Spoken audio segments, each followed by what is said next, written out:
ಪಟ್ಟಣದಲ್ಲಿ ಮಾಜಿ ಸಚಿವರಾದ ರಾಜುಗೌಡ ಅವರ ತಂದೆ ದಿವಂಗತ ಶಂಭನಗೌಡ ಪಾಟೀಲ್ ಅವರ 3ನೇ ವೈಕುಂಠ ಸಮಾರಾಧನೆ ಹಾಗೂ ದಿವಂಗತ ತಿಮ್ಮಮ್ಮ ಅವರ 5ನೇ ವರ್ಷದ ಪುಣ್ಯ ಸ್ಮರಣೆ ಕಾರ್ಯಕ್ರಮ ಸರಳವಾಗಿ ಕೊಡೆಕಾಲನ ತೋಟದ ಮನೆಯಲ್ಲಿ ಕಾರ್ಯಕ್ರಮ ಜರುಗಿದವು. ವಿವಿಧ ಮಠಗಳ ಪೂಜ್ಯರು ಸೇರಿದಂತೆ ರಾಜಕೀಯ ಗಣ್ಯರು ಕಾರ್ಯಕ್ರಮದಲ್ಲಿ ಪಾಲ್ಗೊಂಡು ದಿವಂಗತ ಶಂಭನಗೌಡ ಪಾಟೀಲ್ ಮತ್ತು ದಿವಂಗತ ತಿಮ್ಮಮ್ಮ ಅಮ್ಮನವರ ಭಾವಚಿತ್ರಗಳಿಗೆ ಪುಷ್ಪಾರ್ಚನೆ ಸಲ್ಲಿಸಿ ಸ್ಮರಿಸಿಕೊಂಡರು.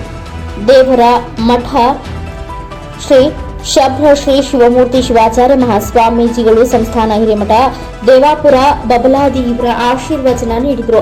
ಸ್ಥಳೀಯ ಬಸವ ಪೀಠಾಧಿಪತಿ ವೃಷಭೇಂದ್ರ ಅಪ್ಪಾಜಿಯವರು, ಶ್ರೀ ಗುರುದುಂಡೇಶ್ವರ ವಿರಕ್ತ ಮಠದ ಶ್ರೀಗಳು, ದೇವಪುರ ಮಠದ ಶ್ರೀಗಳು, ಗುಳಬಾಳ ಶ್ರೀಗಳು, ಮುದನೂರು ಶ್ರೀಗಳು, ಲಕ್ಷ್ಮೀಪುರ ಶ್ರೀಗಳು, ವೀರಗೌಡ ಮಠ ಶ್ರೀಗಳು, ಕಂಠಿ ಮಠ ಶ್ರೀಗಳು, ರುಕ್ಮಾಪುರ ಶ್ರೀಗಳು, ವಿಠಲ ಮಹಾರಾಜರ ಶ್ರೀಗಳು, ನೀಲಕಂಠೇಶ್ವರ ಸ್ವಾಮಿ ವಿರಕ್ತ ಮಠ ಕೊಡೇಕಲ್, ದಾವಲ ಮಲ್ಲಿಕ ಶ್ರೀಗಳು, ಬಲ ಶೆಟ್ಟಿಹಾಲ ವಿರಕ್ತ ಮಠದ ಶ್ರೀಗಳು, ಬಂಡಪ್ಪ ಹಳ್ಳಿ, ಮುತ್ಯಾತ್ ರಾಜ, ಜಿತೇಂದ್ರ ನಾಯಕ್ ಜಹಾಗೀರದಾರ, ರಾಜ ವೆಂಕಟಪ್ಪ ನಾಯಕ್ ಜಹಾಗೀರದಾರ್, ನರಸಂಹ್ಯ ನಾಯಕ್, ಹನುಮಂತ ನಾಯಕ್, ಮಣಿಕಂಠ ನಾಯಕ್, ಎಚ್.ಸಿ. ಪಾಟೀಲ್ ಸೇರಿದಂತೆ ಇನ್ನು ಅನೇಕರು ಉಪಸ್ಥಿತರಿದ್ದರು.